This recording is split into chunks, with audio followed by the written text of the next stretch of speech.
울산저널 시민의 방송 곽TV입니다.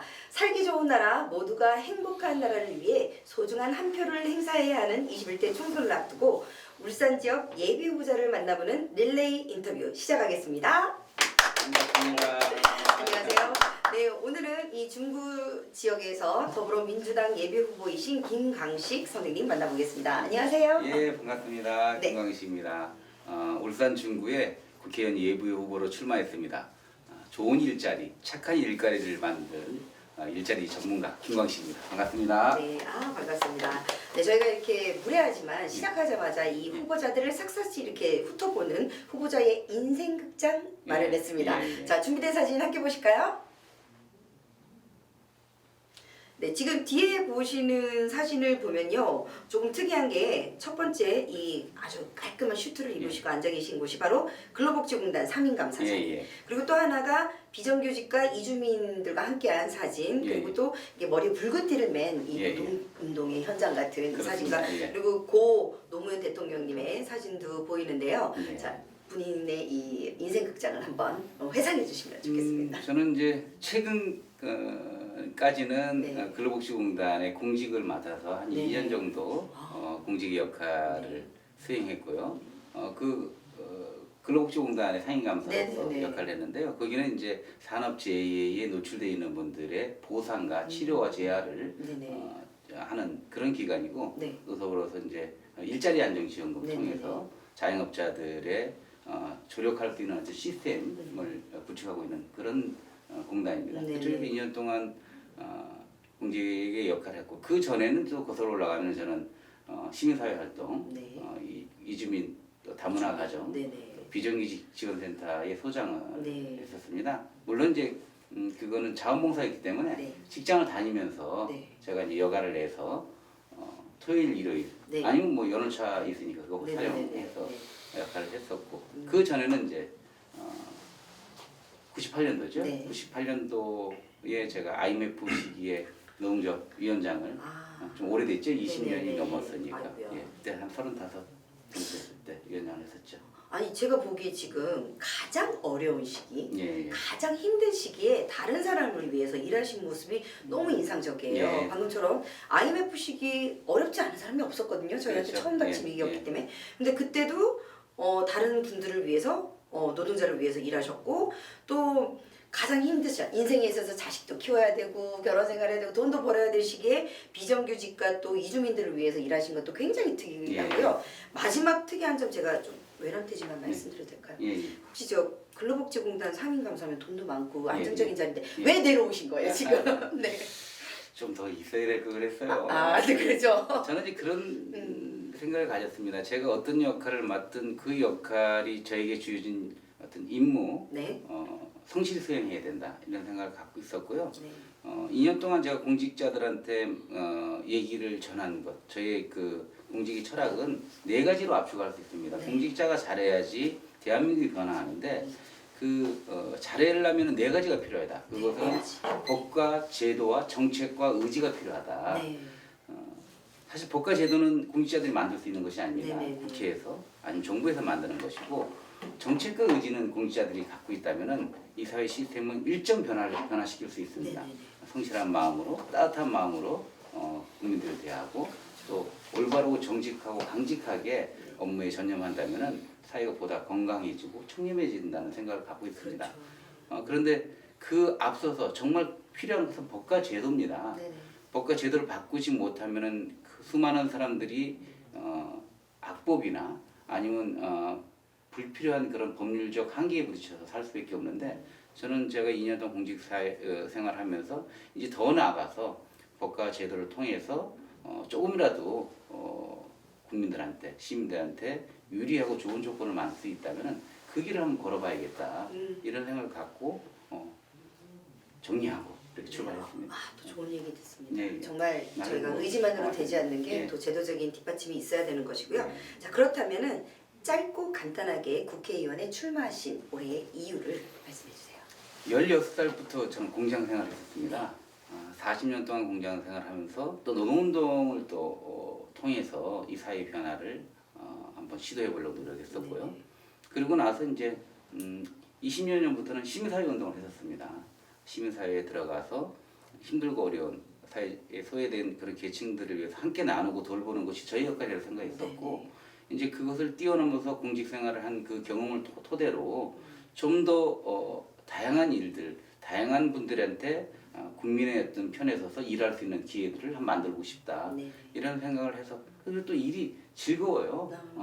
뭔가 변화해보고 시켜보고 그리고 그 변화를 통해서 혜택받는 시민들이 있다면 그 일이 보람되고 즐거우니까 저는 뭐 즐겁게 한번 해보고 싶어요. 네, 아우 이렇게 옆에서 말씀하시는 모습을 뵈니까요. 피부도 너무 맑으시고 아이고, 왜 그러세요? 모습도 너무 선하시고 해서 옆집 언니 보는 듯한 느낌이 드는데요.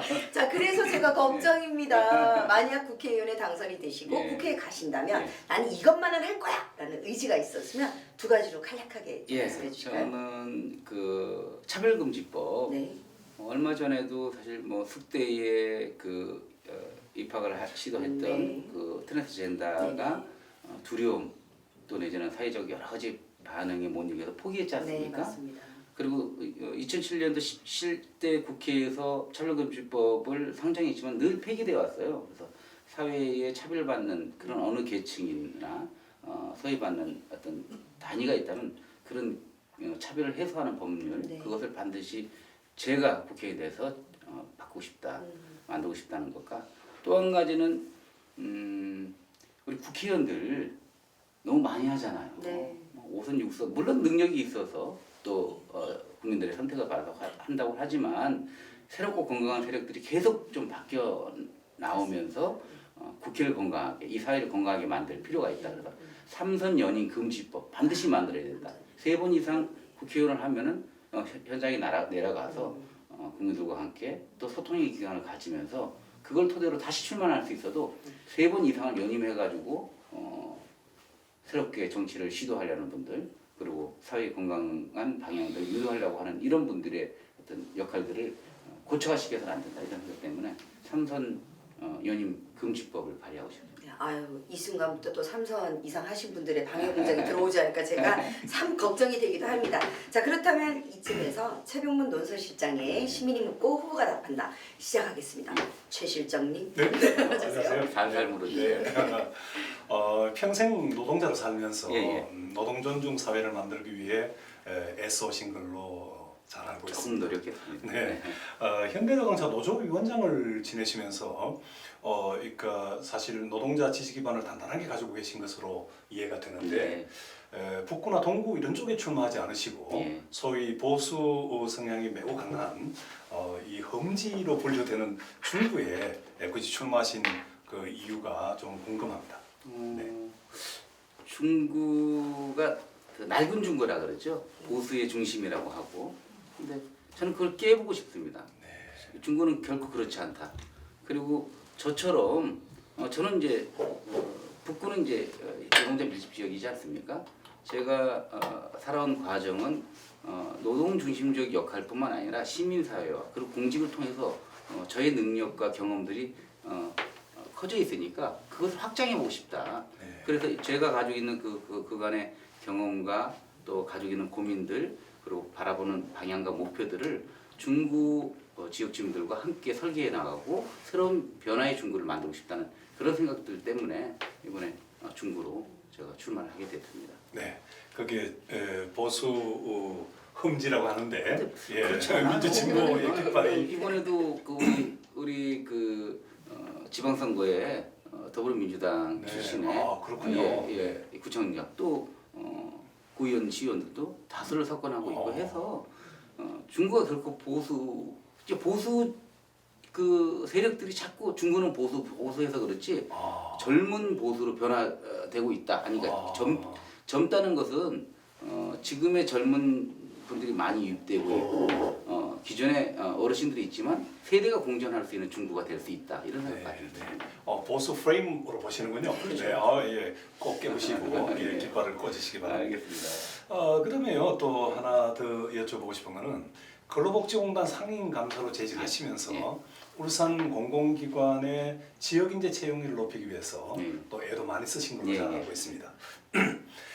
근데 2018년 기준으로 혁신도시 이전 공공기관의 울산인재 채용률이 23.8%로 전국 평균을 약간 상회하는 수준밖에 안 되는 걸로 알고 있습니다. 공공기관의 지역인재 채용률 이런 걸 높이는 방안이라든지 이런 걸 비롯해서 신도심, 혁신도시와 구도심의 조화로운 어떤 발전 방안 이런 것에 대해서 한번 생각이 있으시면 말씀해 주시죠. 제가 이제 8개 공공기관의 감사협의 회장이었습니다. 그 청년들한테도 이제 청년들이 함께 가야 될 어떤 그런 새로운 일자리 일거리를 위해서 이제 고민을 했었고 또 토론이나 교육도 했었는데요. 끊임없이 이제 질문 들어오는 것은 그렇게 아까 얘기했던 것처럼 지역 인재들을 채용하는 거. 근데 이게 법률적 한계에 걸려 있습니다. 그러니까 울산에서 대학교를 나와야 돼요. 울산의 대학교를 나와야지만 울산의 인재로 채용할 수 있고 여기 살다가 그러니까 서울로 다른 지역으로 가는 것을 막기 위해서 한 거거든요. 울산 출신은 울산에서 울산에 있는 대학을 통해서 자기 성장과 자기 어떤 비전을 만들어내고 지역에 기여하라 이런 것이기 때문에 이건 법률의 어떤 새로운 변화가 필요한 것이고요. 그렇다 하더라도 끊임없이 지역 인재를 공공기관에 채용할 수 있는 다양한 방법들. 요즘 이제 브라인드 면접을 많이 하고 채용을 많이 하기 때문에 학력과 지연 이런 것을 뛰어넘는 우리의 사고들 그리고 우리의 어떤 일자리 어떤 시스템이나 체계 방향들이 설정돼야 된다고 보고요. 그렇게 이제 역할을 좀 하겠다는 말씀을 드리고 또 한 가지는 이제 원도심과 구도심. 제가 이제 공공기관에 이제 있으면서 참 한계를 느낀 것은 북부 순환도로가 갈라지면서 혁신도시와 원도심이 갈라져 있어요. 분절돼 있죠. 이걸 뛰어넘을 수 있는 것이 뭔가를 고민했을 때 저는 이제 짧게는 순환 버스를 계속 혁신도시에서 원도심으로 순환할 수 있는 버스를 계속 만들어야 된다. 그래서 여기는 지역 주민들이 원도심에 가고 공공기관의 직원들이 원도심에 가서 문화와 경제를 같이 나눌 수 있는 것을 만들어야 된다. 그리고 또 한 가지는 그렇게 하기 위해서는 걸어서 원도심으로 우리 태화강 국가정원으로 가야 되는데 이제 횡단보도가 있고 신호등이 있으니까 사실 이제 쉽사리 그쪽으로 넘어가지 않고 오히려 이제 가까운 성안 쪽으로 많이 가는데 저는 그래서 제가 공약 중에 오버브리지 얘기를 제가 했습니다. 최다 9개 정도의 오버브리지를 만들어서 혁신도시에서 원도심으로 넘어갈 수 있는 것을 만들어야 되는데 일단 3개 정도를 만들어서 아이들 손을 잡고 걸어서 갈 수 있도록 그건 차량은 소통 안 되도록 그렇게 만들어서 원도심과 공감하고 교감할 수 있는 것을 만들어야 된다는 생각이 들고 참 안타깝게도요. 저는 이제 혁신도시 공공기관에 있는 직원들 이분들이 잦은 전보 그러니까 이제 정주할 수 없는 조건이에요.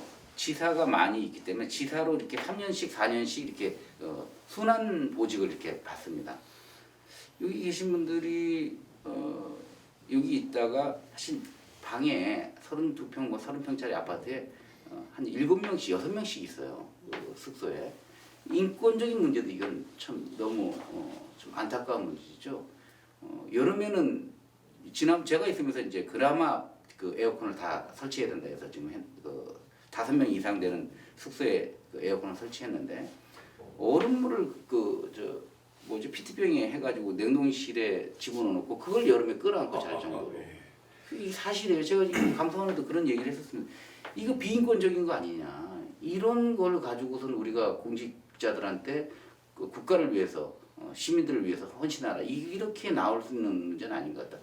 좀 쾌적한 환경에서 충분히 휴식을 취하고 또 재충전을 통해서 자기의 어떤 그런 성장을 꾀하고 그리고 그런 에너지를 갖고 시민들을 대할 수 있도록 만들어야 된다 얘기를 했는데 저는 이제 원도심에 이분들이 거주할 수 있는 쉐어하우스라든지 이런 것들을 좀 만들어서 개인의 인권이 보장되고 재충전의 어떤 그런 충분히 휴식 공간이 되고 지역 문화도 같이 접할 수 있는 것을 만들어야 된다는 것들을 가지고 있고요. 또 공공기관이 여기 2차 공공기관이 유치되어야 됩니다. 2차 공공기관은 가능한 한 혁신도시가 아니라 원도심과 밀접한 지역에 공공기관이 입주해서 원도심의 주민들과 일거리도 나누고 일자리도 나누고 그리고 문화도 소통하고 교류하고 제가 이제 우리 중국에는 동원도 있고요 향교도 있습니다. 그래서 그게 저는 이제 일자리를 계속 고민할 수밖에 대통령 직속기구 일자리위원회에 제가 상생 일자리 자문위원이기 때문에 그런 제안도 했었습니다. 이런 동원이나 향교의 어르신들이 우리 아이들한테 우리 울산의 문화, 그 예절 교육을 가르칠 수 있다면 굳이 청학동까지 갈 필요가 있겠느냐. 그렇죠. 이쪽 가서 그 예절 교육들 또 도시 문화, 우리 울산의 문화를 배우고 하면은 오히려 아빠가 있는 이쪽에 방학 때 올 수 있지 않느냐. 네. 그러면 그 아이들이 울산을 더 사랑하게 되고 이후에 아빠가 다니는 공공기관에 나도 다녀보겠다는 그런 의지도 만들 수가 있고. 제가 여기 있으면서 어떤 걸 했냐면요. 어린이집 중구의 연합회하고 공공기관하고 MOU를 맺어서 아이들을 공공기관에 견학하도록 했습니다. 미래의 우리의 그 직원이 될 수 있고 또 미래에 또 우리 그 공기업의 역할을 할 수 있는 우리 아이들한테 앞으로 일자리 또 일이 어떻게 진행되는 걸 좀 확인시켜주고 그걸 아주 재미있게 이렇게 스토리화할 필요가 있겠다 싶어서 MO를 체결했는데 지난번에 한번 왔었는데 아이들 와서 뭐 아주 좋아하더라고요. 그런 이제 지역 문화의 교감들을 끊임없이 연구해야 된다. 정치하는 사람이 그냥 뭐 예산 따오겠습니다, 지원하겠습니다 이것이 아니라 저기 돌이 있으면 저게 우리 지역 주민들한테 걸림돌이 될 것인가 디딤돌이 될 것인가 늘 고민해야 되잖아요. 네. 그런 역할을 하는 사람들이 저는 이번에 국회의원이 돼야 된다고 생각하고 제가 그런 사람이니까 꼭 국회에 진출하셔서 그 뜻을 이루시기 바랍니다. 고맙습니다. 예. 네, 너무 좋은 말씀 많이 들었고요. 서민들을 위한 도시 정책과 제도뿐만 아니라 또 제가 특이하게 인상 깊었던 것은 마음으로만 바라볼 수 있는 디테일한 그 세부적인 방법까지도 말씀해 주셔서 아주 길었지만 의미 있는 시간이었습니다. 자, 그래서 다 못 들으신 우리 시민분들 그리고 우산시민 중구 유권자분들께 마무리 인사 겸 핵심사항을 다시 한 번 더 정리해 주시죠. 예, 중구는 변화할 수 있습니다. 중구가 보수의 아성이니 아니면 낡은 중구니 하는 것은 지금의 상황이지 앞으로도 그렇게 가라라고 생각하는 건 아니지 않습니까? 그렇게 변화를 시도할 수 있는 사람한테 힘을 모아주십시오. 저는 전국 공약도 있지만 지역의 안심 케어단지, 혁신도 공공기관 이전, 그리고 우리 어르신 일자리 문제, 그리고 신장년층 일자리 문제, 전통시장도 무조건 예산 지원 이거는 방법이 아닙니다. 저는 규모의 경제를 통해서 우리 대구의 서문시장이나 포항의 죽도시장처럼 상당한 규모를 키워놓는 것, 그리고 태화강 국가정원과 연계했을 때만이 저는 전통시장이 살아나고 또 전통시장이 제 역할을 할 수 있다고 생각하거든요. 또 한 가지는 전통시장의 젊은 우리 청년들이 일자리를 많이 만들어야 됩니다. 30% 이상은 젊은 청년들이 우리 전통시장으로 와야 됩니다. 그래야지 시장이 활성화되고 중구가 살 수 있습니다. 그 역할을 제가 해보겠습니다.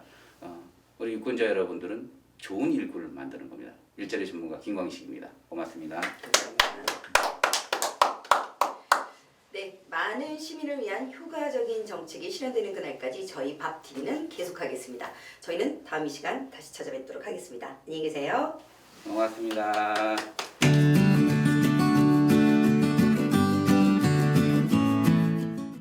오늘 조금 아쉬웠어요. 네, 제가 이 후보자님 양력을 뵈면은 정말 이 마음이 움직여서 이렇게 어려운 시기 나보다는 또 남을 위해서 이렇게 희생하시는 게 제 눈에는 보이는데 좀 못 살린 것 같아서 제가 너무 죄송합니다.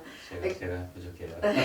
근데 진짜 힘든 시기였잖아요. 저도 IMF를 젊을 때지만 겪어왔고 그리고 제가 지금 살면서 내가 가장 바쁘고 힘들 때 누군가를 생각하고 마음의 여유를 준다는 게 정말 힘들어요. 그 선생님께서는 어떻게 이겨낼 수 있는 그런 힘이 있어요? 제가 이제 97년도 35세 현대정책위원장이 되고 36세 IMF를 맞이했어요. 맞아들였는데 한 번도 겪어보지 않은 그런 상황이잖아요. 어린 나이에 전체 그 수만 명의 조합원들이 저희 입을 봅니다. 저희 눈을 봅니다. 저 사람이 무엇을 얘기할 건가? 저 사람이 나의 삶을 책임질 수 있나? 나의 일자리를 지켜줄 수 있나? 정말 힘들었습니다. 너무 어려웠고 제 개인으로서는 절망의 벽이었죠. 아 이거 넘을 수 없는 그런 절망의 벽이구나 라는 생각 때문에 너무 힘들었었고 그리고 제가 이제 감옥 가서 1년 6개월 동안 살았는데 1년 6개월 동안 제가 들어가서 한 달 만에 59kg로 빠졌어요. 하여튼 18kg 네. 이 몸무게 빠지더라고요. 아이고 힘드셨겠다. 그러니까 네. 이게 두렵고 무섭고 누구라도 한 분 돌아가시면 그 사람의 사람의 생명이 우주와 같다고 하는데 내가 그분에 대해서 책임질 수 있겠는가 이런 여러 가지 고민들 속에서 힘들었던 그 경험들 그리고 나서 이제 제가 2000년도 나오고 나서는 좀 다른 역할을 한번 해보겠다 생각 때문에 이제 지역의 이제 시민사회의 역할을 하다가 비정의센터 소장을 했죠. 네. 물론 일하면서 했었습니다. 네. 제가 짬을 내가지고 이렇게 진행을 하면서 어느 날 산재 처리가 안 된 분이 찾아오셔가지고 산재 처리가 되고 난 후에 그 여름에 까만 그 비닐봉다리에 쌍화탕 7병을 사가지고 오셔서 저희한테 전해주더라고요. 근데 청탁금지법이 지금은 안 통하지만 예. 어쨌든 그때 그걸 받으면서 정말 감동이었고 2003년도 겨울에 어느 공간을 지나가는데 파란 청잠바를 자각복을 입은 이준 노동자 그때는 외국인 노동자였지 외국인 노동자가 이렇게 공장 하나 들어가서 오돌을 떨더라고요. 그래서 저분도 노동자인데 내가 노동자들을 위해서 역할을 같이 함께 해보자 싶어서 그때 이제 이주민센터의 전신인 이준 노동자 지원센터를 만들기 위해서 노력했었고 어쨌든 그런 생활을 통해서 저는 제가 보람을 느끼고 나누는 것이 돌보는 것이 사회적 연대라는 것이 이렇게 이루어지는구나라는 생각들 때문에 지금도 제가 사제공단에 있으면서 그런 얘기를 했어요. 우리 직원들한테. 노동자들이 오면 말 한마디에 이 사람이 마음이 녹아내린다. 왜냐하면 절망적인 분들이잖아요. 네네. 산재를 당하거나 뭐 실업급여를 받는 이런 분들 절망적인 상황에 이렇게 오시는 분들 이분들한테 따뜻하게 표현해주면 이분이 가지고 있는 또 새로운 어떤 그런 삶의 긍정적 에너지를 작동할 수 있을 거다. 근데 그렇게 부탁하는 것은 그렇게 하세요. 이렇게 지침을 내릴 수 있는 건 아니잖아요. 제가 우리 공공기관의 직원들 교육할 때 또는 이런 만나서 얘기를 할 때 따뜻하게 얘기해 주시고 그분들의 마음을 어루만져 주세요. 이런 전달이 상당히 큰 울림이 됐는지 저희들 청년도 우수등급으로 올라갔고 뭐 저도 1000명 이상도 갖고 네. 참 좋았습니다. 아유 제가 사실은 이렇게 계속 얘기하시는 도중 하늘을 보면서 회상해졌는 듯한 눈빛을 하다 보니까 눈물이 나기도 했는데 좀 편하게 사십시오라고 전달드리고 싶었어요. 근데 천성이셔. 행복해요. 천성이셔. 마음으로 살아야 되고 명예 지키면서 살아야 돼. 이게 천성이니까요. 제가 나름 류 부장님께 힘을 주기 위해서는 다수를 위하는 마음도 있으시고 그 안에서 또 소수와 약자의 힘도 약자에게 필요한 것도 보실 줄 아니까 좀 더 많은 사람이 우리 후보자님을 사랑해 주시고 아껴 주시길 부탁드립니다. 고맙습니다. 저도 응원하겠습니다. 고맙습니다. 감사합니다. 네. 박수 화이팅. 네.